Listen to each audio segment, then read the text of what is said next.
You might have noticed over the past week or so, due to the giant terabyte leak from Game Freak, everyone's talking about Typhlosion and how Typhlosion is weird and everyone's sort of dunking on him. But I'm here to tell you that there's a Pokemon that's much worse and has a much worse story behind it, and that is this guy. So, let's read together the story of Octillery. There was a time when the boundary between Pokemon and humans was blurred.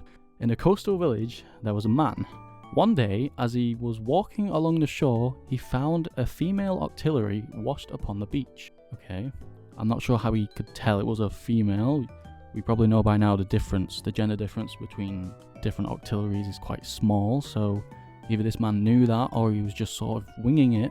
But anyway, the man had a relationship with the Octillery and then threw it back into the sea. Okay. The next, he was done. He was done.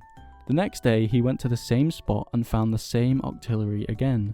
Okay, again, not only does he know the gender, he knows he knows which Octillery it is for some reason.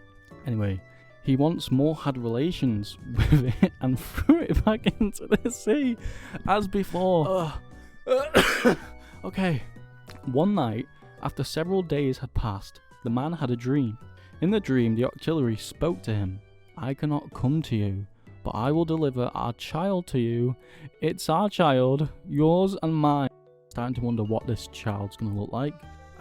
Again, I don't know if you guys think of this, but when you see an Octillery, do you sort of just imagine relations with an Octillery being inside? Never mind. The next morning, the man went to the place where he had met the Octillery. There, he found a boy. Is it a human boy? The man took the boy home and raised him. Time passed, the boy grew into a young man, and the father passed away. The young man was always lonely. So, okay, who cares? Basically, the young man took a sword home. The next day, the young man took the sword and went into the forest. While walking through the forest, he encountered an Ursaring. Okay, he's dead. He's gonna die immediately. Everyone knows this. He tried slashing at the Ursaring's mouth with the sword. Why? And the mouth was easily severed. No way. Not on the Ursaluna at least. Next, he stabbed at the Ursaring's eye, and the Ursaring died effortlessly. That day, the young man killed 30 Ursaring. He's grinding for the experience, I guess. After that, he always carried the sword with him, playing by injuring the Pokemon he encountered or cutting off parts of their bodies. Okay, remember, this is for a game, I guess. The intention is to eventually put this into a game for players to read, for children to read. Okay, anyway, one autumn while the young man was searching for firewood, he lost his way. After walking for a while, he stumbled upon an Ursaring's den. Inside there was an elderly Ursaring, lying down. The elderly Ursaring, looking upon the man, said, "Come inside." The young man hesitated, but as it was getting dark outside, he entered the den. Before long, people began to enter the den one after another, filling the room completely. Looking closer, he saw that all the people had scarred faces, and some were missing their eyes. Oh yeah, looking closer, that wasn't an immediate spot by this boy or young man.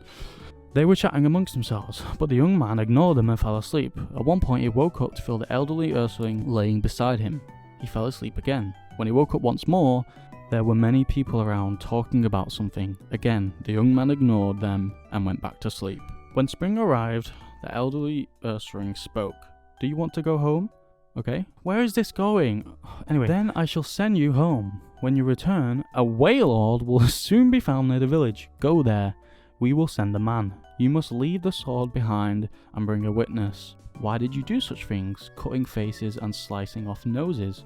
The elderly Ursaring escorted the young man back to the village. Upon his return, the young man recounted everything that had happened to the villagers. The following morning, the young man took some villagers with him and headed to the shore.